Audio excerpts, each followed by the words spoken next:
Hello everyone, hope you are doing good. Welcome back to the channel. Today I'm going to do a short theoretical concept video in Power BI.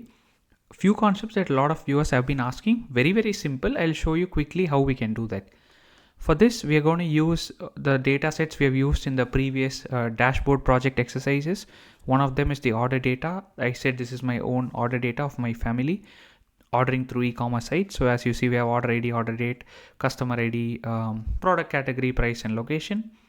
And also the airlines data. I think I did a couple of weeks back, all the flights that I've taken, how much I've spent, what rating did I give, what was the time in hours, what was the source, from where I was traveling to which city I was traveling, all the distance covered, everything, right? So very simple. I'm going to show you a few calculations like how to create groups and how can you do drill down and stuff like that, right? First up, let's start with doing a drill down. Okay, but before that, what I'm going to do is I'm going to create a simple group. So as you see here, I have a column called destination, right? There are a lot of cities. What if I want to depict the continent through this? How can I do that? So what you can do here, for instance, you can go to destination, right? Do a right click and say new group. Okay, something this will pop up. Since it's a text based column, you can only do a list, right? A grouping. And now you can select, right? Let's say I want to select first of all Asia. So I can select Abu Dhabi, Bengaluru, what else? Chennai, Colombo, Doha, Dubai, Kochi, Kuala Lumpur, even Malé is in Asia, Muscat is in Asia. What else? I think that's pretty much done. So I can put them as a group and I can rename them, right? I can say this is Asia. Okay, now I'm left with the remaining cities. Same way I can continue the process. So I'm going to next to Europe. So Amsterdam, Berlin, Lucca, Frankfurt, London, Madrid, Mallorca, what else? Munich, Paris, Rome, and Tallinn. I guess that's pretty much it. So I can group all these. Let me just go back. Think all these have also come in Asia. So I'll just do ungrouping and I say group. And I can rename this Europe. Okay, so now we have Asia as a group and then Europe as a group. Maybe one or two I might have selected wrong, doesn't matter, but I'm just grouping. That's the whole idea, right? Then let's do South America. So I think we have just Bogota and Lima. So again, let me just ungroup this, right? I want to put them as a separate group. So Bogota and Lima, and double click and say South America. Okay, and then what else is left? So we have a few cities. I think we can go North America. So let me select Houston, what else? Mexico City and San Francisco, and I can call them North America, right? So this is more of a geography revision as well. And then I'm left with Melbourne and Sydney, which belong to obviously Oceania, right? And then finally Cairo, I'll put it as a separate group. It comes in Africa, right? So there you go, we've managed to do that. So I can click on OK, and I have a new column, destination group. So depending on the place it comes, like depending on the destination here, you have the groups, right? Fairly simple. I've grouped them. Now what can we do with this grouping? I'll show you one example. So I go here. Let's say I got a chart. Okay, let's say I want to see total money I spent in all these travels to destinations. So one thing I can obviously do is I can drag destination here and then the total cost in rupees, right? So this is an easy thing we can do. As you see, I'm able to see for all these trips to all these cities, if there were multiple, what was the total cost I spent to these destinations. But what if I want to also see it in terms of continents, right? So what I can do, like now that I've grouped, so I could instead bring destination group here as the main graph, right? So you can see in Asia I've spent so much, in Europe I've spent so much, and so on, right? Now within each of these continents, what if I want to see the cities? Then what you can do, as you see, I've placed destination groups, and below the destination here you have an option to turn on the drill down, right? So if I click on the drill down, and then if I, let's say, choose Asia, then I will see all the cities within Asia and how much money I spent, right? To go one level deeper, this is very much possible. Okay, so I'm going to go back here and turn this off. So that's how you can do it. You can click on a particular continent here by turning on the drill down. It will show you all the list of cities. Now I'm going to turn this back on. And what if I want to do to next level of hierarchy? What if I click on this button? Then I will see all the cities, right? Because I have the continent and within that next level is cities.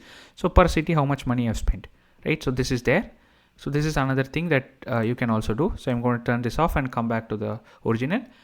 I can also turn this on and do a third thing, which is to expand all in one level hierarchy down. So if I click on that button, then I see in Asia, Europe, and then again I see some Asia, mix and match, right? Maybe this is not the most ideal, but you can also do something like this depending on the use case, right? But the coolest thing I feel is you can like just click on this button and let's say select Europe. I will see all the cities in Europe and the total cost, right? This concept is known as drill down. I think it's fairly useful. So good to know this, especially when you want to see continent within that, maybe state within that city and so on, right? So this is one thing.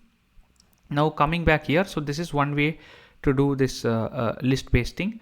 What if I want to do something else, right? What if I want to see what was the average rating I've given, but depending on the time I've traveled, maybe longer flights I don't like and so on, then we can do something else as well, right? So I can come here to time in hours and I can say new group. Note that here, since it's actually like a number, you can do a list like we did, like grouping, or we can also do bins, right? So let's try out bins. So what if I select here size of bins, right? So minimum value is 1, max is 15, right? This is the number of hours I have traveled. What if I say bin size has to be 3 or something, right? Let's see what we get. Okay, now we see each of these travels. Like if I travel is 7 hours, it's put into bin with 6. If travel is 11 hours, it's put into bin with 9, right? So this comes as a new column.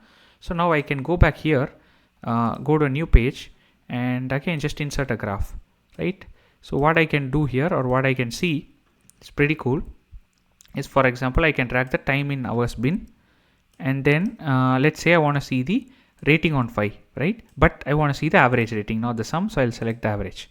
Okay, so by looking at this, I already see, right, the bins where the travel time is between 0 and 3 hours. So I guess if we go back to the data, like it's basically 0, 1 and 2 hours. I think there's hardly any 3-hour flights, right? So 3-hour flights comes in the next bin, which is 3 hours.